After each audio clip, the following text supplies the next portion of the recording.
Fala, meus otakus e otaquinhas, beleza? Bem-vindos para mais um vídeo. Aqui quem está falando é Genildo do canal Gênio do Geek.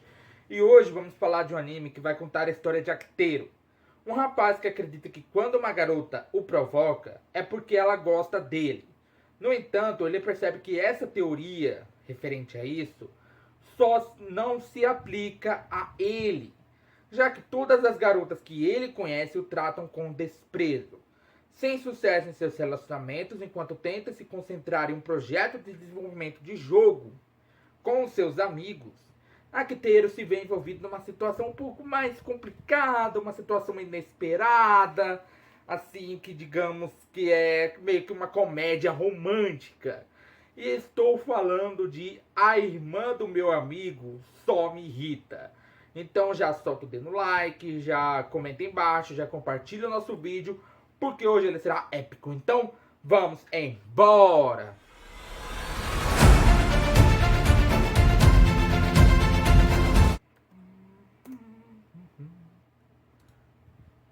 Uai. Tá bom, então. Bom, galera, nesse episódio nós vemos que a Iroha, ela estava pensando no Akiteru, pois ela tinha ficado mexida depois da declaração de amor da Mashiro. E ela ainda tinha que gravar para o jogo, né? Ela ainda tinha que fazer, né? Porque devido àquela declaração, ela ficou aquela declaração de amor feita pela Mashiro para o Akiteru, ela ficou um pouco mexida com isso. Por quê? Porque ela também está apaixonada pelo Akiteru. Ela também está apaixonada por ele. Então, praticamente, ela não se sente muito confortável. Então, ela começa a agir de um jeito que é estranho pro Akiteru. Ela não provoca, mas o Akiteru só xinga ele por mensagem, mas fica com uma voz doce, como se fosse uma personagem patricinha, assim, pra cima do Akiteru. E ela ainda tinha que gravar pro jogo, né? Porque ela era a dubladora dos personagens dentro do jogo. Dubladora secreta, por quê? Porque ninguém sabia que era ela que fazia toda a voz de todos os personagens. E ainda tinha decidido como iria olhar. Ela não tinha decidido como iria olhar pra cara do Akiteru, né? Como iria olhar pra cara dele. Depois daquilo, Mashiro acaba aparecendo e chamando a Iroha, pois nenhuma das duas sabiam que tinha gente na escola, né? Ninguém sabia que ainda tinham duas pessoas dentro da escola depois do horário. E elas ficam ali conversando. A Mashiro fala que queria ter um pouco de experiência do mundo norme, né? Do mundo de pessoas normais e tudo mais.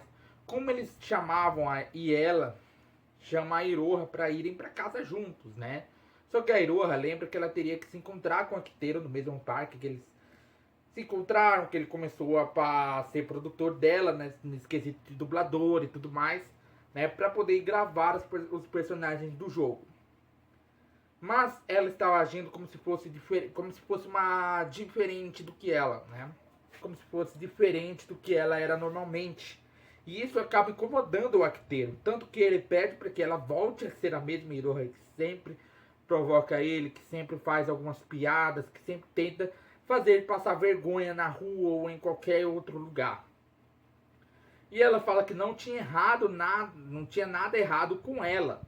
Então eles vão até a casa da Otoi, que cuidava da gravação para ele, mas ele sempre tinha que pagar com doces caros. Por quê? Porque ela é muito viciada em doces, né?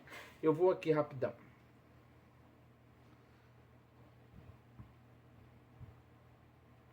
Né?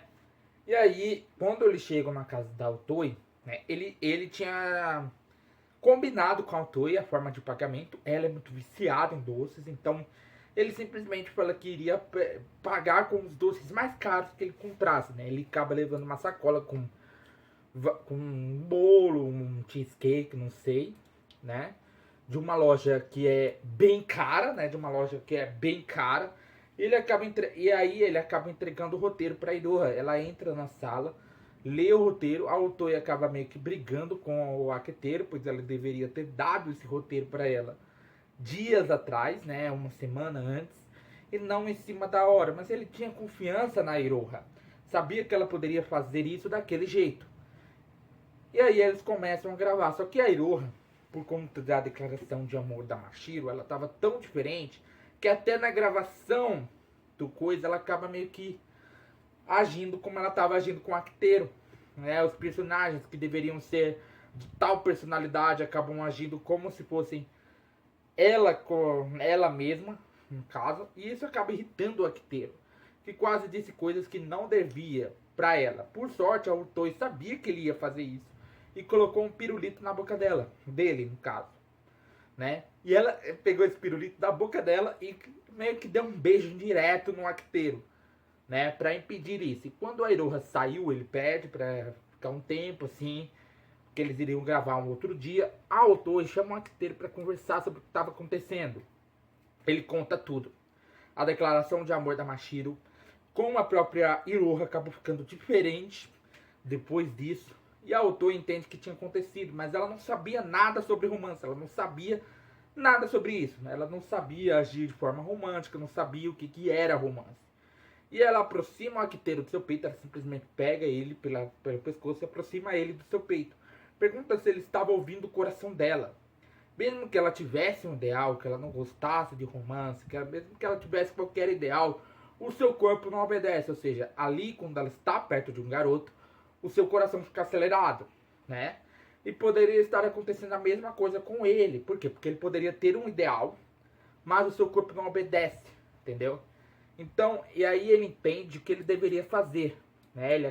Quando ele sai ali da casa da Otoi, ele acaba mandando uma mensagem para Mashiro, marcando de encontrar com ela em um restaurante chique, com o dinheiro que a Aliança dos Cinco ganhava com a criação do jogo, que eles estavam desenvolvendo e tudo mais, né? E ali ele conversa com ela, fala que ele tinha que focar no jogo, tinha que fazer tudo, que ele não tinha cabeça para romance, ele não tinha cabeça para ter uma resposta para ela. E aí ela sabia que seria rejeitada, pois ele tinha a Iroha do lado dele, mas embora eles não sejam namorados, e por conta disso, né, ela diz que não iria desistir, e ele fala que só teria tempo de pensar em relacionamento, pensar em amor, namorar e tudo mais, após a formatura. E ele acha que ela não estaria mais ao lado dele, mas por perto, quando isso acontecesse, mas ela fala que estaria, e que no dia seguinte iria ficar correndo atrás dele para conquistar ele, para ter ele para ela. Agora ele teria que falar com a Iroha para tentar resolver toda essa situação. E é isso, galera. Meu nome é Genil do canal Gênio do que esperaria que sentadinho todo dia, então já vai sentando o dedo no like, compartilhando o canal para seus amigos, aproveita, aperta o botão do inscreva-se, o botão do sininho. Arigatou e sayonara.